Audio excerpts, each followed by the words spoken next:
Our next story now takes us to Berkeley Microbiology Lab, where we're given a 10 out of 10 to a furry squirrel who learned how to ring a bell to get a treat. This video has gone viral on TikTok and shows us just how smart these bushy-tailed tree dwellers can be. Our Jeanne shows us how this little squirrel is treating an office building window like his very own fast food drive-thru. My dog has a keen sense of direction. And she knows a good window like his very own fast food drive-thru. What does this California squirrel have in common with these humans? Ringing for service can drive a person squirrely. I heard this incessant ringing noise, and I was like, what is going on? And my coworker was like, oh, we taught the squirrel to ring the bell. Grad students and researchers at this Berkeley Microbiology Lab enjoy feeding a squirrel who comes to their window ledge, but recently they trained the squirrel to ring the bell to get a treat. Good job, Clover! They named him Clover after a famous microbiologist, Albert Clover.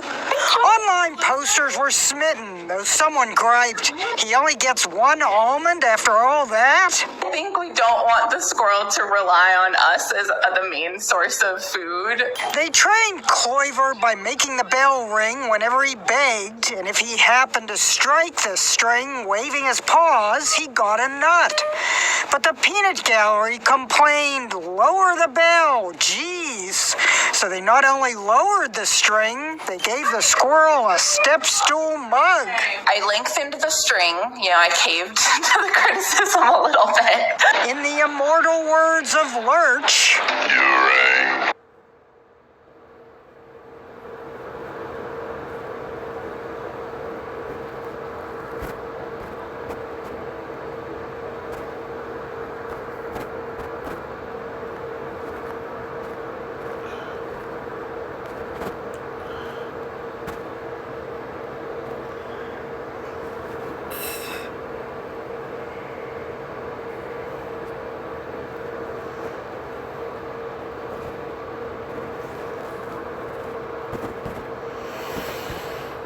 Quickly, before it's getting too long to send for blood snot. We're going north of the border to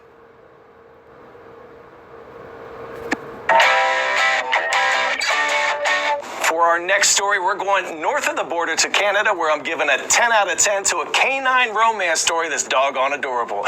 During the pandemic, two fur babies named Rollo and Sadie met when their fur parents moved next to each other. It was love at first sight, but after 2 years of bonding, times got rough when one of the owners had to move 3 hours away. Well, that didn't stop these long-distance doggy romantics from seeing each other. Our Jeanne Moos has the story of the Romeo and Juliet of the dog world.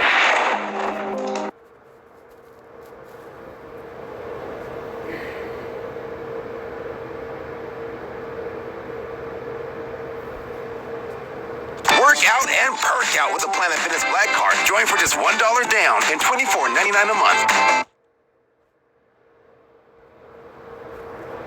when's the last time someone was this excited to see you after a separation? Meet Rollo and Sadie. Watch them meet after being apart and check out their faces when they FaceTime. This is the video that had viewers howling. Sadie, a Husky and German Shepherd cross, and Rollo, a Rottweiler Shepherd mix, met during the pandemic when their owners moved into different apartments in the same house in the Canadian city of Edmonton. Sadie's never really been the biggest fan of other dogs, but when she met Rollo, she whined and cried and laid down on her back like she'd just met the love of her life. Every time they see each other, he goes insane. But then Rollo's owner moved 3 hours away for a job opportunity. We do FaceTime every Thursday night so the dogs can see each other. The whining, the howling.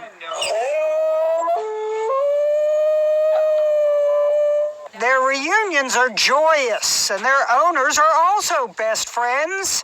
They say there's a chance they'll all move back under the same roof, but until then... That's your buddy, isn't it? Yeah, that's your buddy. During our remote interview, it was more sound than sight that set them off. He began looking for her, headed for the window. Rollo and Sadie are the Romeo and Juliet of dogs. For never was a story of more woe than this of Sadie and her Rollo. Parting may be such sweet sorrow, but reunions are a ball.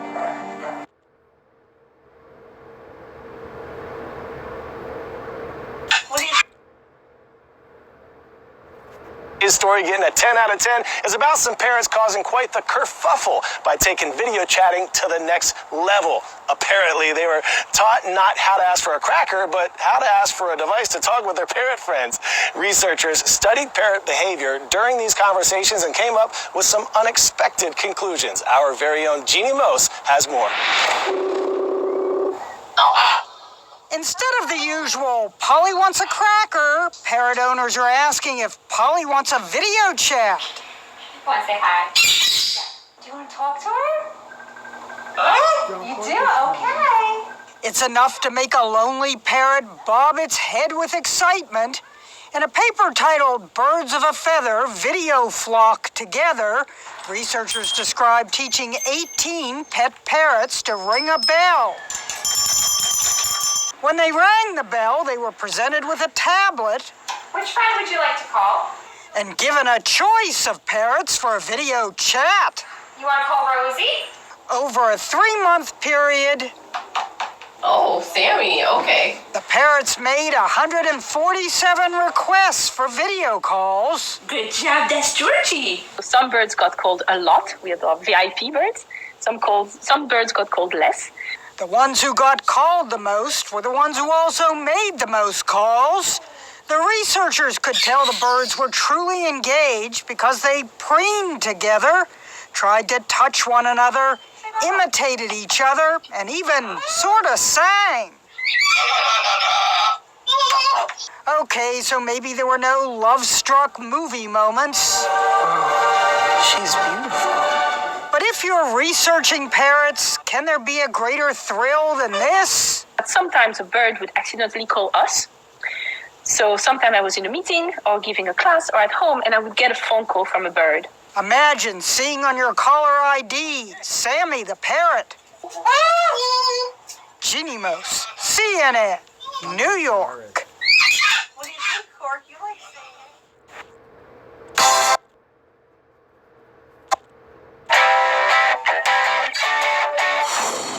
Did you know giant anteaters can get up to 8 feet long? But listen to this, their tongue is 2 feet long and they can flick it in and out of their mouths 150 times per minute, more than 2 times per second. Bet you can't do that. Today's story getting a 10 out of 10 is about a sweet anteater named Yuri in North Carolina, and all she wants to do is catch some Z's. Jeanne Moos has more.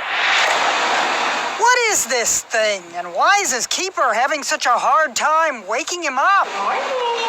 Rub his ears, give him his favorite treat, avocado. Still, he puts his paw over his ear. Yuri, the 22-year-old giant anteater, just covers his head with his tail, a built-in blanket. This is an everyday thing for me, is getting this boy out of bed is difficult. The Greensboro, North Carolina Science Center captioned the video, "Our sweet forever teenager." Come on, Yuri, come on. It went massively viral. Who doesn't relate? Just 5 more minutes. What does he have to get up for? Is he late for something? Let him sleep. But Yuri, named after the vacuum cleaner brand Eureka, needs to get up and take his meds, mixed in avocado. 22 is ancient for an anteater. In the wild, they only live to about 14. Are anteaters dangerous? I read they could disembowel you with their claws. That is totally true. So we actually don't go in with Yuri when he's awake and walking around like this. Check out the claws. On this itchy anteater in South America, no wonder keeper Kelly Roush held Yuri's leg Don't give me the claw. in case he woke up on the wrong side of the bed. Oh, I feel bad for Andy. Smack! The annual fundraising gala benefiting the Metropolitan Museum of Art's Costume Institute in New York City has traditionally been timed to mark the opening of its annual fashion exhibition. Well, today's story getting a 10 out of 10, the cockroach who crashed the red carpet. Jeanne Moos has more. With so many celebs at the Met Gala dressed up like designer Karl Lagerfeld's cat, it's a wonder a cockroach dared to scurry up the red carpet. But there it was, getting treated like a celebrity. Get a photo! Kevin, get a photo! Variety captured a Getty photographer blinding the roach with his flash, a roach that made people, which called it the surprise star of the 2023 Met Gala. Others called it best dressed. It arrived fashionably late, showing up before the last guest, Rihanna. Naturally, someone had to ask about its outfit. What are you wearing? But fashion was a subject this roach wouldn't broach. It disappeared, only to reappear on the banister. You'd think it was a rat instead of a roach, the way the crowd reacted. Photographer Kevin Mazur at one point jokingly pretended to stomp on it, then accidentally kicked it around, but that didn't stop it. And then Variety tweeted out the alarming news. It is with deep sadness that we must report the Met Gala cockroach was stepped on. And thus does it join other bugs. It's coming from the health sector. Holy, I just swallowed a bee. That have given their lives so very publicly. Nice. We will remember you, you fleet-footed fashionista with panache, smashed on the red carpet. Loudest prom arrival we've ever seen. You've heard of limos, buses, vintage cars, horse-drawn carriages, but have you ever heard of someone showing up to prom in a tank? Not a tank top, but like a legit tank, an armored one. Jeanne Moos has more. This is how Washington State resident Sherman Bynum made his entrance at the Camas High School prom in the turrets of a World War II tank. Sherman, are you happy? Heck yeah. We're kind of tired of seeing sports cars, limousines, the average ride. But also as a teenage boy, I like tanks. It was offloaded near the prom venue, the treads rubberized to avoid damaging roads, a bagpiper known as the Unipiper served as an escort. Sherman, no relation to the tank, used a GoFundMe page to raise the $1,000 needed to rent the tank from a collector who did the driving. As for Sherman's date, he asked me with a sign that said I'd be thankful to take you to prom with me, and it was perfect. Perfect, though to protect her gown. She did not want to sit inside of the tank. That was not something she was interested in at all. Jeanne Moos, CNN, New York. But dude, she was like, no thank you.